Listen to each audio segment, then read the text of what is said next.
एक सच्ची घटना आपको सुनाते हैं, बहुत ध्यान से सुनिएगा। कहते हैं कि एक बार एक बहुत बड़े सेठ जी, बहुत भले आदमी की मृत्यु हो गई। मृत्यु हुई तो बच्चे जो है वो दूर शहर में रहते थे, जल्दी जल्दी सूचना पहुंचाई गई। तो बच्चे जो हैं वो जल्दी जल्दी हवाई यात्रा के माध्यम से घर पहुंचे। इकलौती बेटी थी घर में, वो भी घर आई। तो उस सेठ जी के जो छोटे भाई थे, उनके जो 2-3 बेटे थे, सबने मिलकर के रोते रोते अर्थी वगैरह सजाई और सजा करके जो है चिता को कंधे में लेकर के जाने लगे। बहुत ध्यान से सुनिएगा, ये सच्ची घटना है। अर्थी कंधे पर रख करके लेके जा रहे हैं। राम नाम सत्य है, राम नाम सत्य। दुखी मन है सबका, सब चिंतित हैं, सब परेशान हैं। कहते हैं कि शमशान से थोड़ी दूर पहले एक चौराहे पर एक हट्टा कट्ठा आदमी अपने साथ 4 बॉडी बिल्डर्स को ला करके वो उस चिता को रोक देता है, उस शव यात्रा को रोक देता है और कहता है भैया इस शव यात्रा को तुम आगे लेकर के नहीं जा सकते। तो उसके बेटों ने पूछा कि भाई क्यों नहीं लेके जा सकते? मेरे पिताजी की मृत्यु हो गई और दुख का समय है और आप क्यों रोक रहे हैं? उस व्यक्ति ने कहा कि ये जो आपके पिताजी हैं, इन्होंने मरने से पहले मुझसे 5 लाख रुपए उधार लिए थे और इन्होंने मुझसे कहा था कि ये पैसे लौटा देंगे, जल्दी लौटा देंगे, पर तुम्हारे पिताजी की मृत्यु हो गई। अब मरे हुए व्यक्ति से तुम्हें पैसे नहीं ले सकता। अब मुझे ये बताओ कि तुम 3 बेटों में से या तो इनके जो भाई हैं, इनमें से मेरा पैसा कौन लौटाएगा?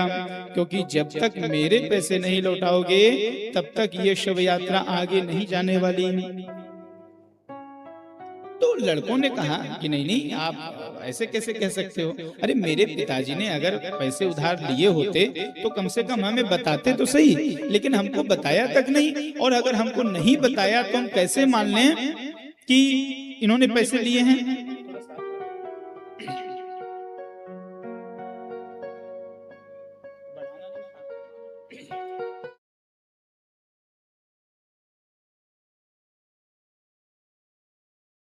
कि हमारे पिताजी ने कोई कर्ज नहीं लिया है, हम तो बिल्कुल नहीं जानते। अरे पिताजी तो मर गए, लेकिन हमारा भी तो घर परिवार है, हमारे भी तो बच्चे हैं, हमको भी तो अपना ध्यान देना है। और बच्चों ने स्पष्ट मना कर दिया कि हम इस पैसे के बारे में कुछ नहीं जानते।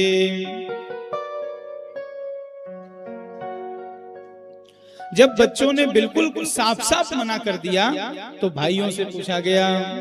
भाइयों ने कहा कि जब बच्चे जिम्मेदारी नहीं ले रहे हैं तो हम कहां से जिम्मेदारी लें? भाई जिनके पिताजी की मृत्यु हुई, जिनके पिताजी की मृत्यु हुई, उसके बच्चे अगर जिम्मेदारी नहीं ले रहे हैं,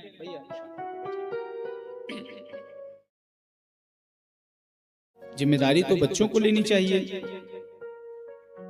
तो भाइयों ने भी मना कर दिया। कहते हैं उस सब यात्रा को रोके रोके रोके रोके 4 घंटे बीत गए। आसपास के जितने लोग थे सबकी भीड़ इकट्ठी हो गई, उसके गांव के जितने लोग थे सब आ गए। लेकिन चूंकि उसके साथ अच्छे खासे बॉडी बिल्डर लोग थे, हाथ में बंदूक वगैरह लिए थे, तो उसके सामने किसी की बोलने की हिम्मत नहीं हुई और कोई उसका निष्कर्ष ही नहीं निकल रहा था। कहते हैं उस मरे हुए व्यक्ति की एकमात्र इकलौती बेटी थी, वो भी अपने पिताजी की मृत्यु की खबर सुनकर के जल्दी जल्दी दौड़े दौड़े भागे भागे अपने ससुराल से आई। जैसे ही उस बच्ची को पता चला, उस बिटिया को पता चला कि मेरे पिताजी की शव यात्रा को इसलिए नहीं आगे जाने दिया जा रहा है क्योंकि एक व्यक्ति ने रोक करके ये शर्त रख दी है कि जब तक उसके 5 लाख रुपए नहीं दे दिए जाएंगे, कोई संसार का कोई व्यक्ति उसके पिताजी की शव यात्रा को आगे लेकर के नहीं जा सकता। जैसे ही ये बात उनकी इकलौती बेटी को पता चला ना माताओं, ध्यान से सुनिएगा,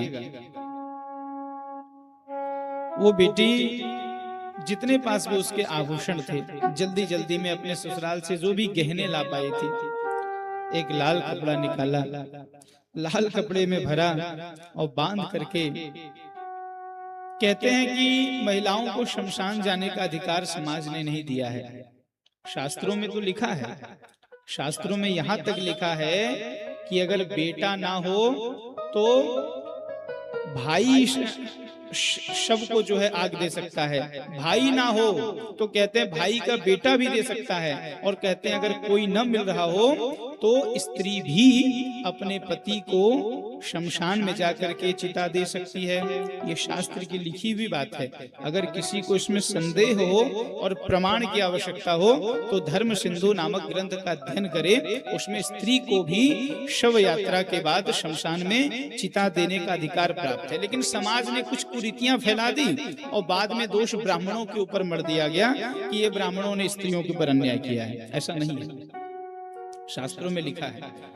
लेकिन समाज ने चूंकि आज्ञा नहीं दी थी तो बेटी जो है नहीं गई थी। लेकिन जब पता चला कि मेरे पिताजी को आगे नहीं जाने दिया जा रहा है तो कहते हैं लाल कपड़े में अपने सारे गहने उतारती है, अपने कुंडल, अपने कंकड़, अपने मंगल सूत्र जो स्त्री के लिए सबसे प्रमुख होता है उस मंगल सूत्र को उतारती है और सब कुछ उतार करके जो भी थोड़े बहुत उसके पास रुपये पैसे थे सब उस कपड़े में रखती है और दौड़ करके आती है। और आकर के वो जो सेठ जी थे, जो आदमी उनके पिताजी की शव यात्रा को रोक करके खड़ा था, उस व्यक्ति के पास जाकर के चरणों में सारा पैसा, सारे आभूषण, सारे गहने रख देती है और कहती है कि चाचा जी मुझे नहीं पता कि मेरे पिताजी ने कब आपसे पैसे उधार लिए, मुझे नहीं पता कि मेरे भाई लोग ये चुकाने को जिम्मेदारी लेंगे कि नहीं लेंगे, लेकिन मैं उनकी बेटी हूँ और मैं आपको वचन देती हूँ कि अभी मेरे पास जो ये गहने हैं, जो पैसे हैं, ये आप रख लीजिए और इसके अलावा जो पैसे आपके बचेंगे मैं 1 महीने के भीतर आपको लौटा दूंगी, लेकिन कृपा करके आप मेरे पिताजी की शव यात्रा को आगे जाने दीजिए।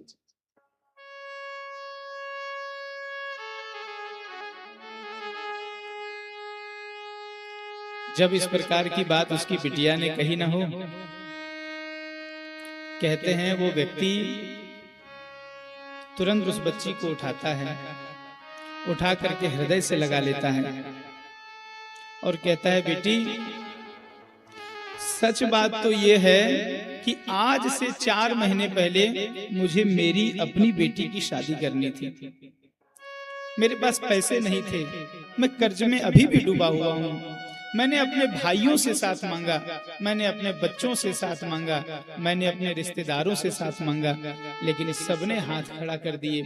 तुम्हारे पिताजी मेरे बहुत अच्छे मित्र थे, मैंने तुम्हारे पिताजी से सहायता मांगी, तुम्हारे पिताजी तुरंत आए और 5 लाख रुपए तुम्हारे पिताजी ने मुझे दिए और कहा मित्र तू अपनी बेटी की शादी बड़े धूमधाम से कर, तेरी बेटी मेरी बेटी कोई अलग है क्या?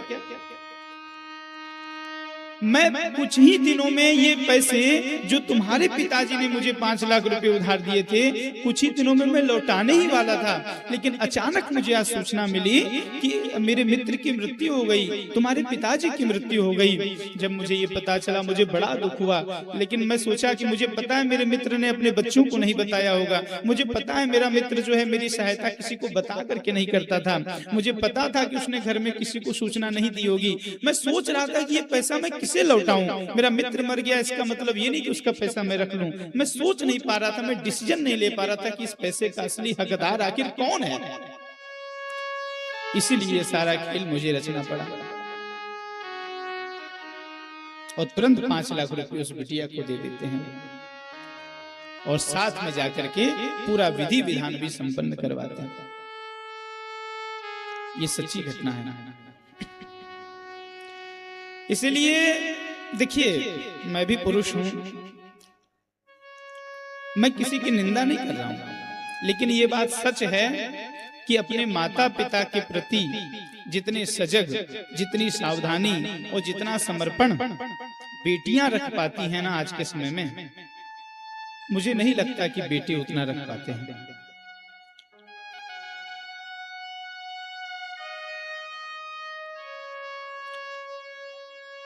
इसीलिए पहले का जमाना गया, आज के जमाने में बेटी और बेटों में भेद करना बिल्कुल बंद कर देना होगा।